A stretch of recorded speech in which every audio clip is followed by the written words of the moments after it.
How long have I been on this site? Twitch? Doesn't it say if I click on my account? Account created August 26th, 2008. You know why I created a Twitch account? Well, it was a JTV account when I created it. Street Fighter footage was hard to find. There was a stream on JTV that I used to watch, and they used to stream Street Fighter stuff all the time, so that was what I wanted to do. And maybe it was League of Legends stuff too, actually. Even in that time period when I was young, I was very interested not only in the games that I played, but creating videos and talking, and like the process of, speaking around that kind of stuff. When you're a kid and you're like, hey, I want like a gift, right? You ask for stuff from your parents. I was like, hey, I want a capture card. For me, how long I've been creating stuff has been a long time. I mean, there's like old footage in 2009 or 10 of me creating fighting game stuff and putting it on my YouTube. And then streaming and stuff, I streamed sporadically for a long time. I didn't start streaming like very seriously until I would say last year, to be honest. I was having a talk with someone about content in fighting games, and I was saying, it's more valuable for me to stream on my stream than be on the Wednesday Night Fight stream or something, for instance. But I go to Wednesday Night Fights anyway, back when it existed. And they were kind of like, your stream is so big, though, it has a lot of viewership, blah, blah. And I was like, if I go back and look at like 2018, 2019, 2017, 2016, when I was streaming, my average viewership on Twitch for many of those years is so low compared to what it is now. Maybe like 100 when I was streaming Street Fighter stuff, right? That was like peak. And at the time, Wednesday Night Fights and other places had a lot more. Yeah, 100 to 200 is very big, right?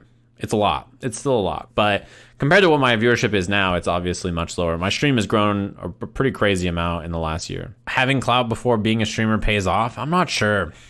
It's not quite the same. You know why I know it's not the same? Is because I have like 10 times the viewership of Snoop Dogg on Twitch. And in terms of like having clout in the world, he has like about 1,000,000 times more clout than I do. I love Snoop Dogg's stream too. It's fucking hilarious. He streams sports games and he gets fucking pissed. He streams like NBA and he plays classic teams. And he plays the mode where everybody, like all the players are controlled by one person. So it's like 10 people.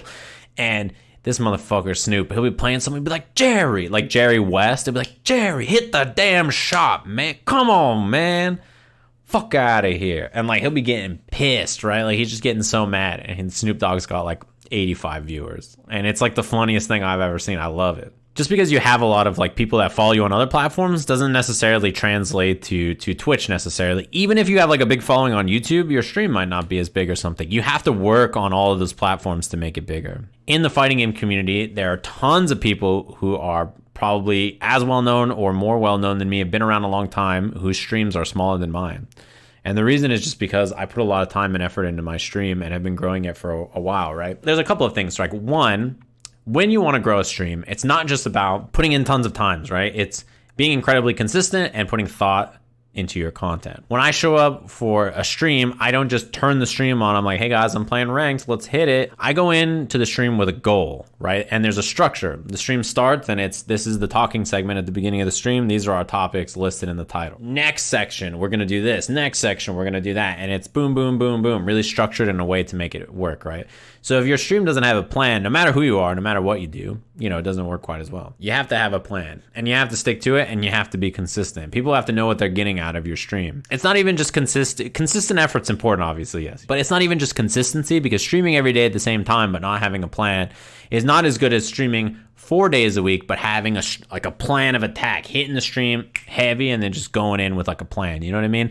It's better to stream 4 days a week with a plan than 7 days a week with no plan. I also, yeah, exactly. I read the chat a lot. The chat is important to a stream, and the kinds of things your chat says is important because you're going to be talking to your chat the whole time. If you want to get into content creation, I don't want to give you ideas, because you should just create whatever sounds sick to you. Because no matter what you create, it's not going to be as good as you want it to be the first time, and not as many people will watch it as you want probably the first time.